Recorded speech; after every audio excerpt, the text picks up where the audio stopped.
Good morning, Boker Tov. Welcome back to 10 Minutes of Meaning. Please help yourself to coffee and donuts. A big thank you to our generous series sponsors for the year. Anonymous Lezecha Nishmas Alter Shlomo Ben Pinchas. We remain very grateful. They obviously know who they are, and we're very grateful to them. We are at the end of Perek Chaf Gimel, the end of chapter 23 of Mesillas Yesharim. The Ramchal has been walking us through this formula, this path towards a better and better version of ourselves, living with mindfulness and zeal and alacrity, how to cleanse and purge ourselves of the indulgences and the temptations that distract us and that sabotage us, how to acquire the proper conduct which will enrich and empower our relationships and living our best selves, living our best lives. And we are up to Perek Chav Gimel. We've been talking about how to acquire the attribute, the character trait of anava, how to live with modesty and humility, because arrogance, an inflated ego, a distorted sense of self is what interferes with success in life. Professionally, it sabotages our ambition. Interpersonally, our marriage, our parenting, our friendships, they all suffer when our ego gets in the way. When we think we're in charge, we think we're in control, we think we deserve honor. Whenever the ego gets in the way, we can't have a relationship with Hashem, with others, and we're not having a very true or honest relationship with ourselves. So the Ramchal ends, we're at the very end, we've been speaking about Anava for a long time, but the Ramchal ends his 23rd chapter, buried deep in Mesillas Yesharim. So it's not the first attribute or quality to work on.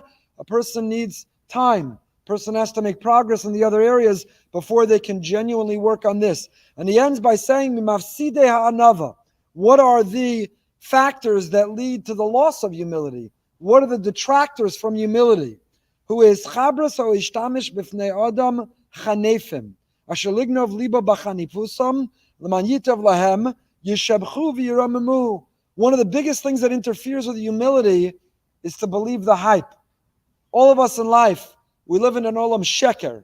We're living in a world that's backwards, upside down, inside out, and it's filled with lies and distortions.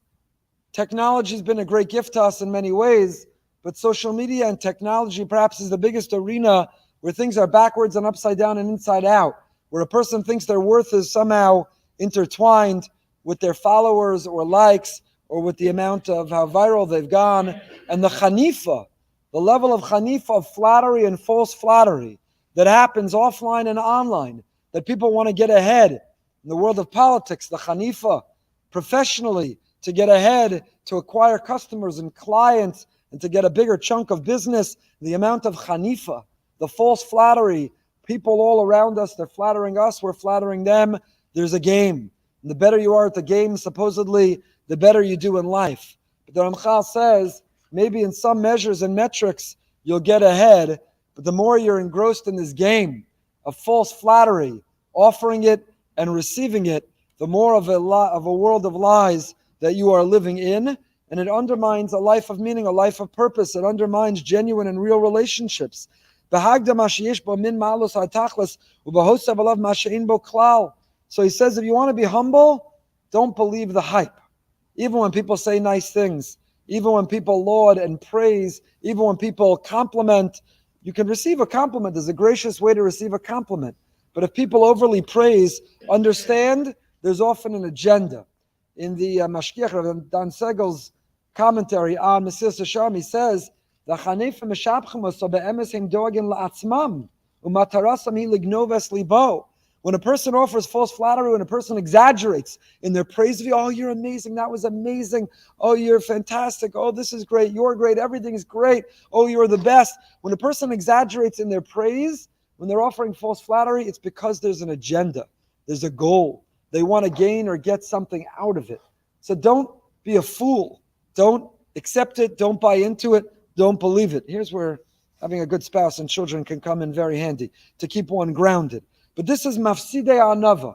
The biggest deterrent, the biggest impediment to living a life of humility is to start to believe the hype. And it happens that times they attribute to a person the opposite of what you really possess. No matter how smart, no matter how brilliant, no matter how accomplished any of us are, we easily fall prey to false flattery. Feels good. Someone strokes the ego. Someone says something nice. Someone makes you feel good. Rather than sit back and analyze and say, is that accurate? Is it true? Do they know the demons? Do they know the struggles, the battles that I face? Are they exaggerating? Instead, we most often are mispateh b'nakel. We're seduced. And all the more so when it comes to something that we really possess. When someone who we trust, someone who we think has something intelligent to say, flatters us, we easily believe it. It enters us like it penetrates, like the venom, like the poison of an enraged snake. And it finds us ensnared in a net of haughtiness and broken. So it's kryptonite. It corrupts, it contaminates, it undermines. Don't believe the hype. Don't believe what someone's saying. Don't believe exaggerations.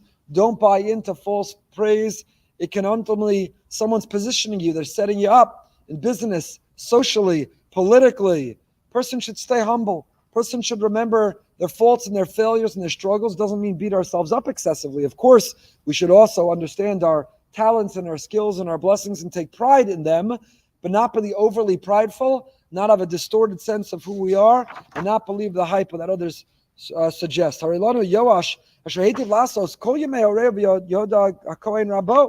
have the example of Yoash, who acted righteously during all the days he was being instructed by Yehoyada the Kohen, his teacher. But after Yehoyada died,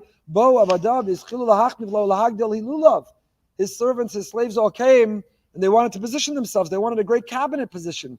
They wanted to be appointed to a position of distinction. So how do you do that? You don't go and say how worthy you are. You go and say, did I tell you how brilliant and what a leader you are and how incredible you are, how amazing you are? They try to earn and buy favor. And you can buy favor. The cost, the currency of buying favor is false praise. You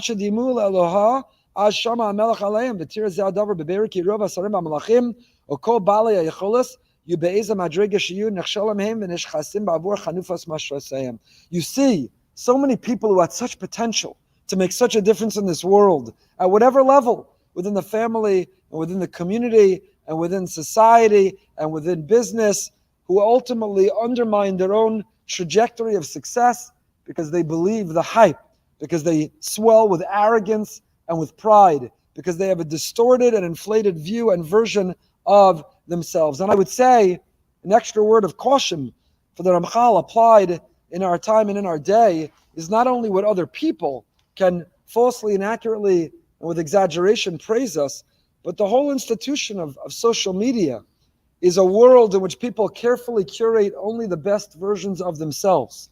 We end up falsely praising ourselves by presenting a carefully curated version that doesn't reflect the truth and the accuracy. And essentially that's the version we believe or buy into of ourselves. We end up very unhappy. I remember reading an article several years ago. There was a couple who went viral.